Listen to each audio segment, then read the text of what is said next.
第一个场景描绘了姆大陆，那里人们的活动，还有成就，以及该文明达到的高度，这涵盖了数千年的时间。然后发生了一系列的事情，对这片土地的居民来说，肯定是恐怖的统治。发生了一场大灾难，撕裂了地球表面，直至所有的一切都在自身内部坍塌。古老的姆大陆沉没在海浪之中，就是现在太平洋的位置。它现在仍然被水覆盖着，不过它会再次升起，再一次吸收到物质层面太阳的生命还有光芒。接下来迎来的是亚特兰蒂斯的美丽、智慧还有力量。这是一个覆盖了现大西洋大部分区域的伟大大陆。那时中美洲和现今的欧洲之间还存在着结实的土地。那个时代完成的事情是巨大的，但是人们再次滥用了伟大的神之能量，他们难以承受。随着事情越来越失去平衡，撕裂地球表面的灾难再次上演。只有亚特兰蒂斯一小部分得以保留，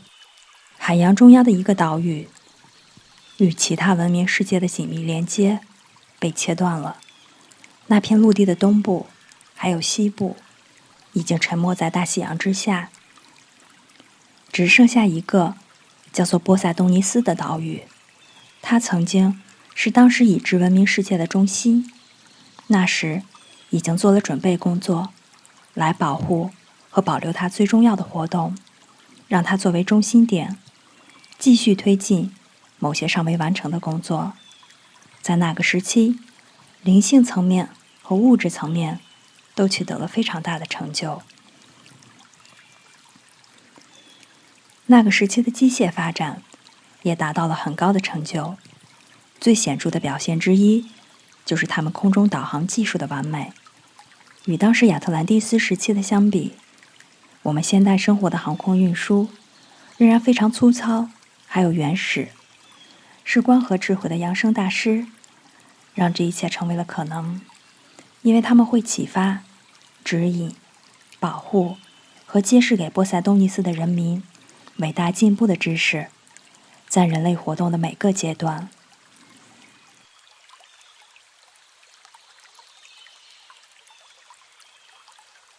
这些人当中，有很大一部分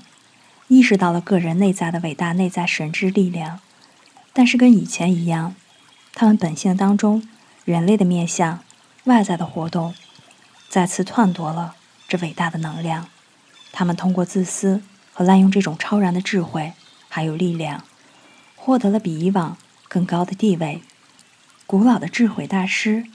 那时看到人们正在建立另一种破坏性的势头，人们面临着第三次灾难的威胁。他们警告了居民，跟以前一样，一次又一次地发出警告，但是只有那些为圣光服务的人才会留心。伟大的建筑是由不朽的材料建造的，那里是保存记录的地方，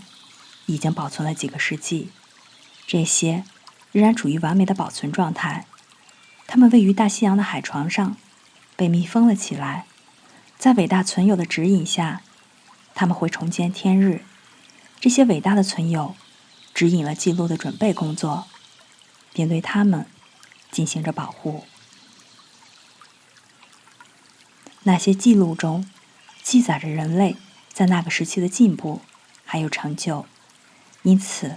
亚特兰蒂斯文明的灾难没有给人类造成永久性的损伤。除了保存的这些记录之外，大量的财富，主要是黄金还有珠宝，在当时被转移到了安全的地方。几个世纪以来，他们一直受到保护，而且还会持续下去，并在将来由于几代人的提升还有进步，这些人尚未出生。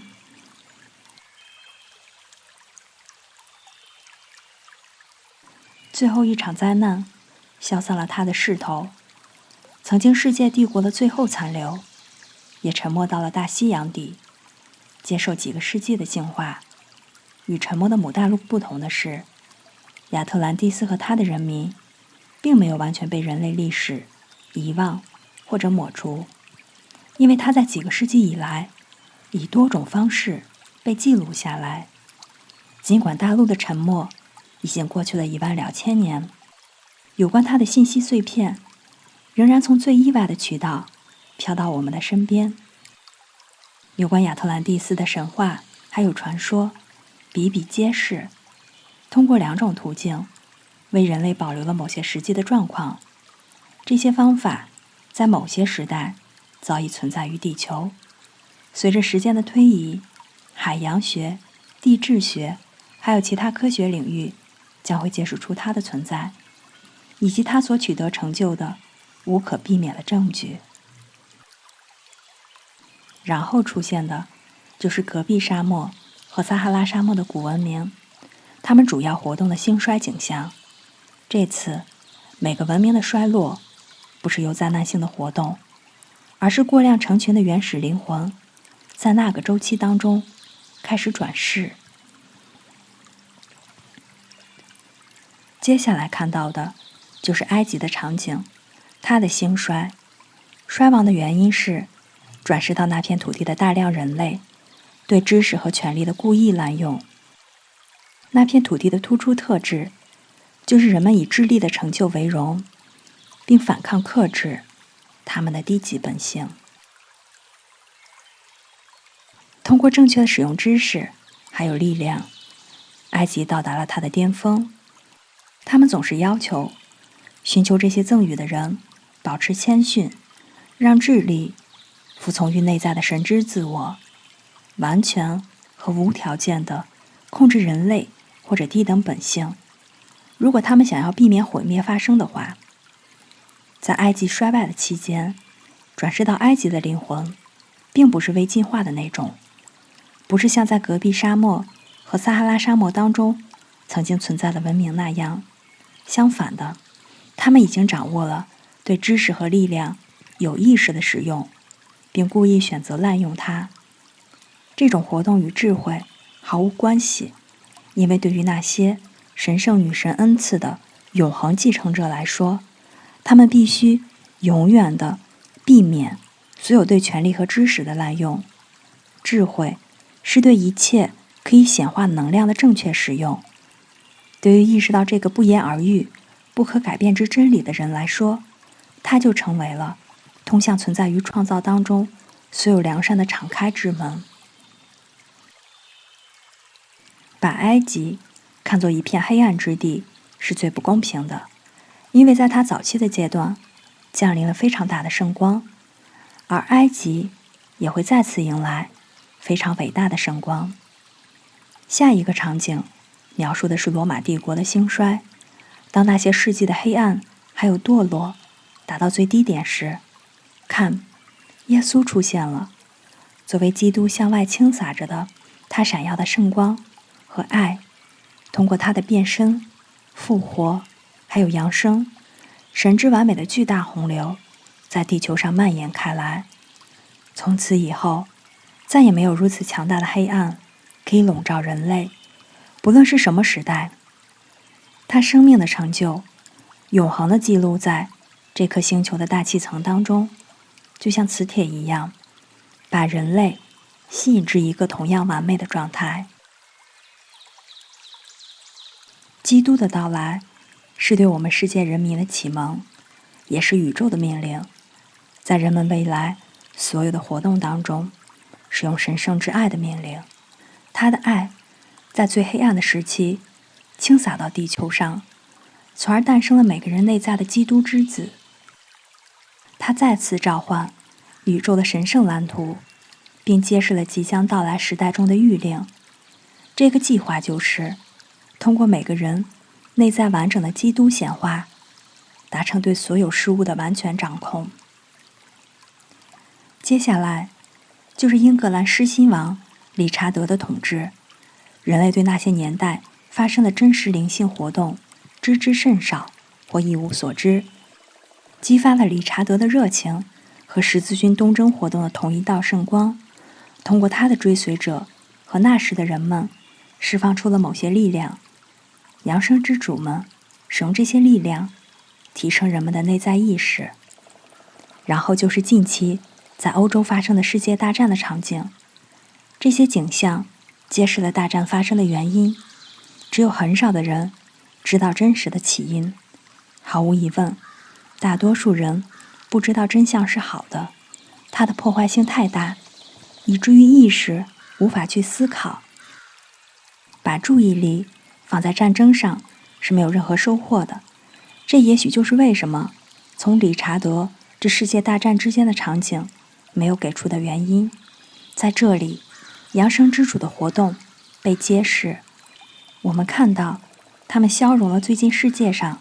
积累起来冲突势头的起因，还有大部分的势头。他们是通过有意识的聚焦和引导巨大的圣光光芒来完成的。圣光光芒的消融和转化的力量太过惊人，无法进行确切的描述。这些完美的存有一直等待着宇宙特定时刻的到来，那时他们就可以为人类提供等待已久的爱之服务，而人类至今对此知之甚少，或者完全不理解。这些非凡的场景继续地播放着，并揭示出了延伸至遥远未来的活动，以及它们对地球的影响，展示了地表世界很多到来的转变。其中最重要的就是有关北美的发展。神圣计划对北美未来的安排是，让那里成为最伟大的和平、美丽、成功、繁荣、灵性启蒙和统领的激烈活动之地。它将携带基督之光，并成为地球其他地方的引领者。因为美国将要成为正隐约进入我们视野的黄金时代的中心点，北美的大部分区域会存在很长时间，这是千万年来已经被人们所知晓的。是的，超过了20万年。这些场景持续了接近3个小时，描绘了很多完全没有被历史学家和科学界记录下来的场景，还有活动，因为它们实在是太古老了。那些场景美丽而且奇妙，就像我们今天看的电影一样。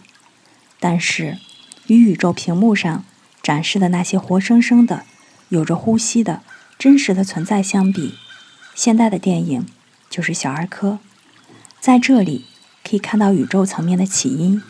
触发了很多地球上发生的事情还有状况，因此那些观看的人接受了最非凡的指导。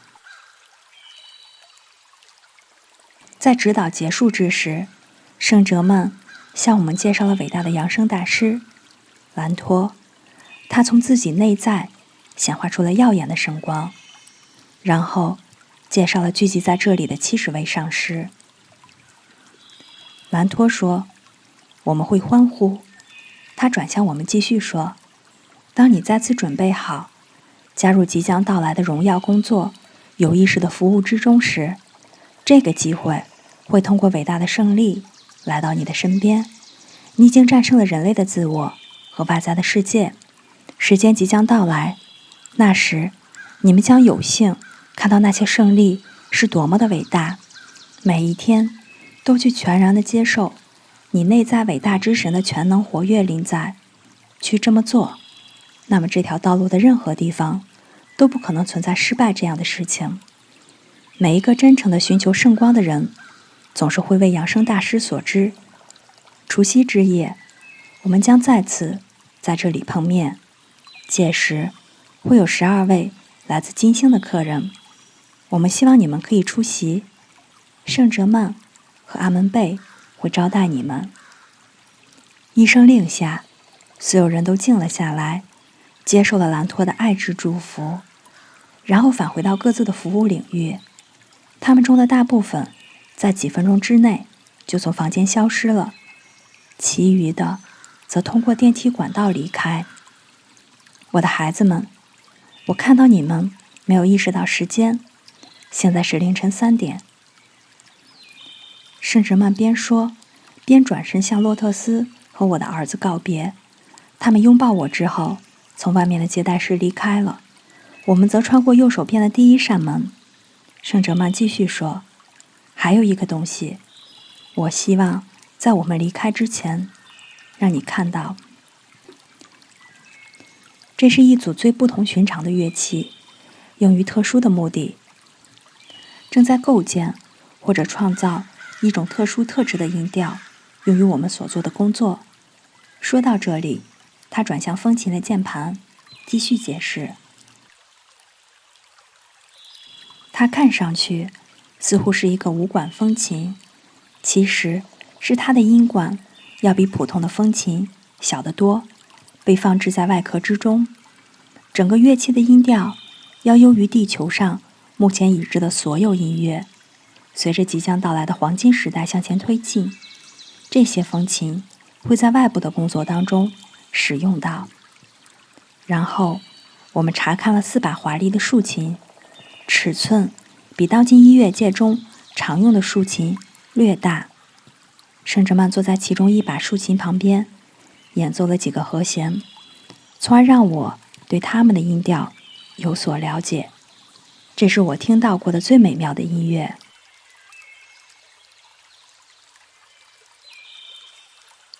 这把竖琴对我们心爱的洛特斯来说会是一个惊喜。他说，因为在这隐蔽之所的新年夜，你将会听到技艺娴熟的艺术家演奏风琴，还有这4把竖琴。我们查看完整个房间，便从西北墙上的门离开了，并没有像我们来时那般离开这个隐蔽之地。圣哲曼打开了左侧的一扇小门，走了进去。一条闪闪发光的隧道，隧道中的墙壁是闪闪发光的，像水晶一样的结构，即刻就被白光照亮了。这道白光是他通过操控身边的电子物质释放出来的。我们快速地沿着这条隧道向前，走到一扇青铜门前，它一碰就打开了。再次，我们站在星空之下。我们保持了片刻的完全沉默，然后上升到距离地面大约500英尺的高度，快速地在空中穿梭。一会儿过后，我就站在了我的物质身体旁边，雪士达山南侧的斜坡上。那只豹子仍然守护在我的身旁。我已经离开了22个小时。当我抬头看时，黎明刚刚从东方地平线爬了上来。这是你的早餐，圣哲曼边说边递给我一个水晶杯，里面装的是白色清澈的闪闪发光的液体，它既能增强体力，又可以提神。这样你就可以开心地走回家，因为你的身体需要锻炼还有活动。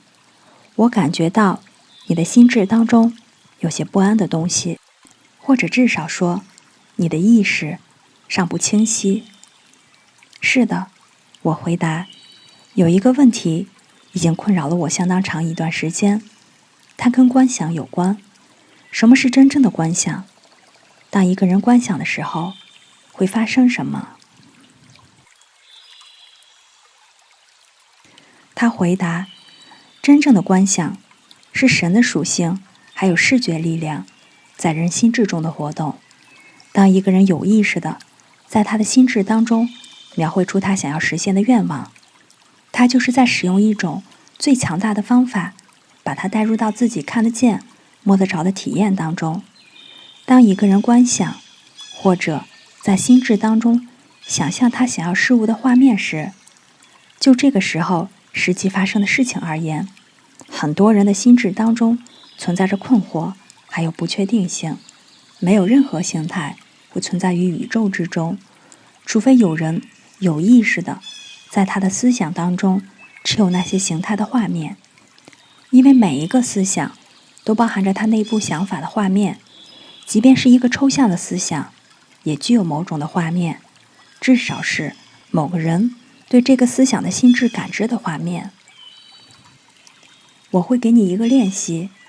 一个人可以通过它来培养有意识的控制并指导他的观想活动，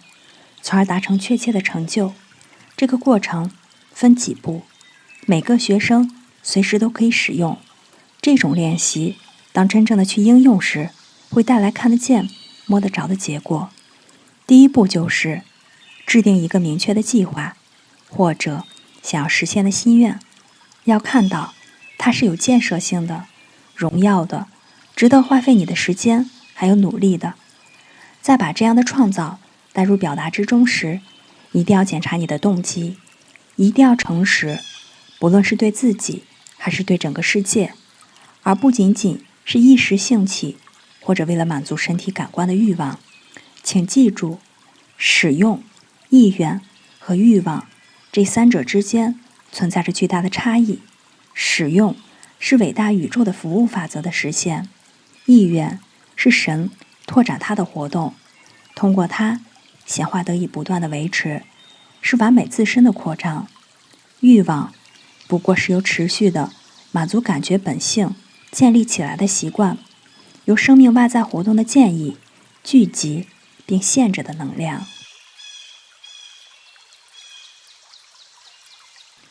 要非常确定内心当中没有这样潜在的感觉，就是以牺牲他人从而给自己带来好处为乐。一个真正的学生，只有这样的人才能从这种训练当中受益，把主导权掌握在自己的手中，并去决定、去规范和有意识地控制人类自我。他选择让哪些或者不让哪些来到他的世界，通过在他心智当中这种观想的过程，他设计出了一个明确而坚决的生命计划，并实现它。第二步就是用语言把你的计划表达出来，尽可能的简洁还有清晰，把它写下来，这样你就在外在可见有形的世界当中记录下来了你的心愿。第三步就是闭上你的双眼，在你的心智中看到你的心愿或者计划已经实现，处于完美的状况和活动之中。仔细思考这个事实，你在自己的意识之中创造和看到的能力，代表着神的视觉属性在你当中发挥作用。观想活动和创造的力量是你神之自我的特性，你知道并可以感觉到它一直在你内在。神的生命和力量在你的意识当中进行运作，并把你内在观想和感觉到的画面推动进入你的外部世界。不断地去提醒智力，观想的能力是神的属性，视觉属性，去感觉、体验，并把它们与完美画面连接起来的力量是神的力量。在外部世界当中呈现出你观想画面和计划所使用的物质是纯粹的神之材料。然后你一定要知道，神是执行者，是行动，是每一个被带入外在世界表达的创造性形式还有行动的完成者。当你这样使用所有建设性的步骤时，你的计划绝对不可能不来到你可见的世界。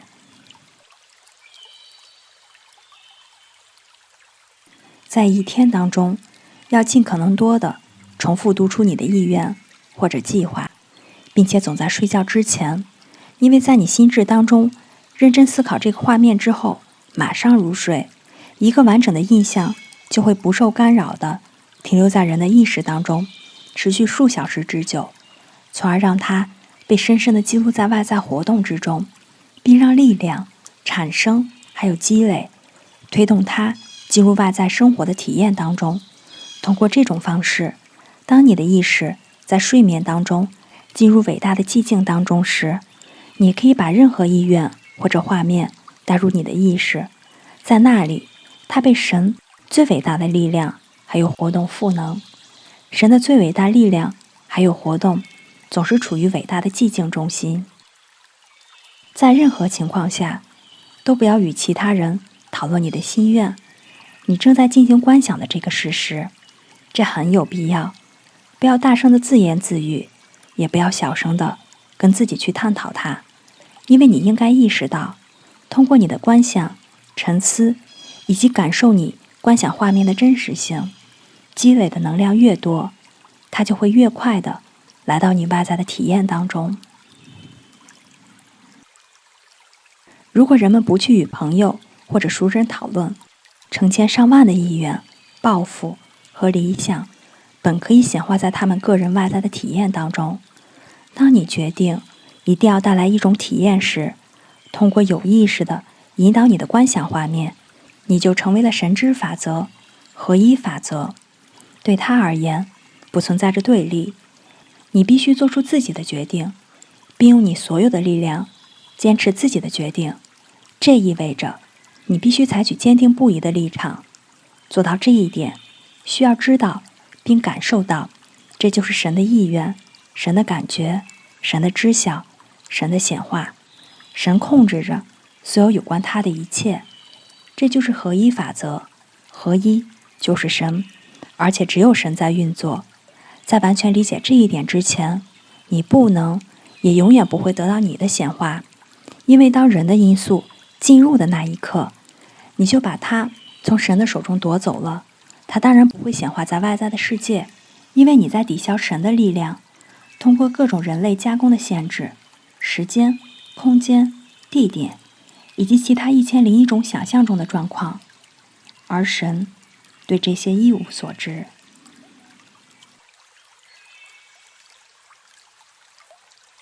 只要他去思考一种反抗神的力量，那么他就不会认识神，因为当他承认有2种力量在起作用时，他就会得到抵消活动的结果。当你让力量抵消后，就不再拥有确切的特质。在你的显化当中，你仅仅得到一无所有的结果。当你承认神是唯一的存在，你就只会得到完美的即刻显化，因为没有什么可以反对它或者抵消它，不存在时间因素，因此它向着你建立起来，因为没有什么来反对神的命令。任何人的状况永远不会得到改善，直至他开始渴望完美，并停止认同一种反抗神的力量，或者是他内在外在的某些阻止神完美表达的东西。一个人对状况的认同，认为那不是神的全部。当他这么做时，他就是故意选择不完美。那种选择就是人的堕落，这是故意、有意为之，因为他有自由意志，在每一个时刻可以去选择他想要思考的任何事情。顺便说一句，思考一个完美的念头或者画面，并不比一个不完美的想法或者画面要花费更多的能量。你就是本土化的造物主，在宇宙中你所在的世界和地方来设计和创造完美。如果要表达出完美还有统领，你必须要知道并且只承认合一的法则。合一无处不在，并完全控制着宇宙万物。你是生命的自我意识，光与爱、伟大火焰的唯一至高无上的临在。你自己就是选择者和决定者。你希望把你的生命倾注到哪些特质和形态当中？因为你是你的世界以及它所包含一切的唯一能量源泉。当你去思考或者感受时，你生命的一部分能量会发出来，维持你的创造。那么，请抛开对实现你所观想画面的所有怀疑，还有恐惧。如果存在任何这样的想法或者感觉，这些仅仅是人类散发出来的。这些想法和感觉当中不存在完美。当他们来到你的意识当中时，马上通过完全认可你的自我和世界是合一神之生命来替代他们。更进一步的，完全不在意那些想法还有感觉，除了在你观想的时候。不要在你的心智当中设置结果出现的时间，除了知道只存在着当下，就是眼前的时刻。使用这种练习，要去使用它，然后你就可以在行动当中表达出一种不可抗拒的力量。这种力量不会失败，也从未失败过。永远要记得，你是神在观想，你是神的智能在指导，你是神的力量在推动，被作用的是神的，也是你的物质。当你领悟到这一点，并常常沉思它的全部含义，宇宙当中所有一切都会前来实现你的心愿、你的命令、你观想的画面，因为它们都是有建设性的，从而与自我意识生命的最初神圣计划相一致。如果我们的人类自我真的同意并接受神圣计划，就不会存在延迟或者失败这样的事情，因为所有能量在其内部都拥有与生俱来的完美品质，并争先恐后的为其创造者服务。因为你的心愿、观想画面是建设性的，你就是神看到他自己的计划。当神看到时，他就成了一个要求在当下就出现的不可撤销的谕令或者命令。在这个地球和众多世界的创造过程当中，神说让光出现，然后圣光就出现了。创造圣光并不需要1万年的时间。同一位伟大的神也在你当中，就是现在。当你在看或者在说话时，就是他的视觉还有语言属性正在通过你发挥作用。如果你可以意识到这真正意味着什么，你就可以通过他的全部力量和权威来进行命令，因为你是他的生命意识。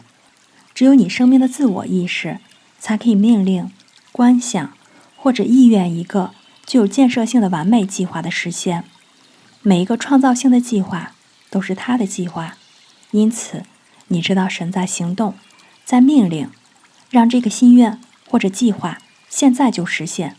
它就实现了。圣哲曼说到这里就结束了，微笑着向我再见。这会儿他渐渐地消失在我的视野之中。我朝着家的方向走去，豹子小跑地靠近我的身边。他已经整整24小时没有吃东西了。没过多久，他就跳入树丛，消失在重重的树林当中。我继续前进，11点的时候到家，用了这一天当中余下的全部时间，试图去理解我有幸体验到的这一切的全部意义，以及我的整个世界观如何发生了如此出乎意料的转变。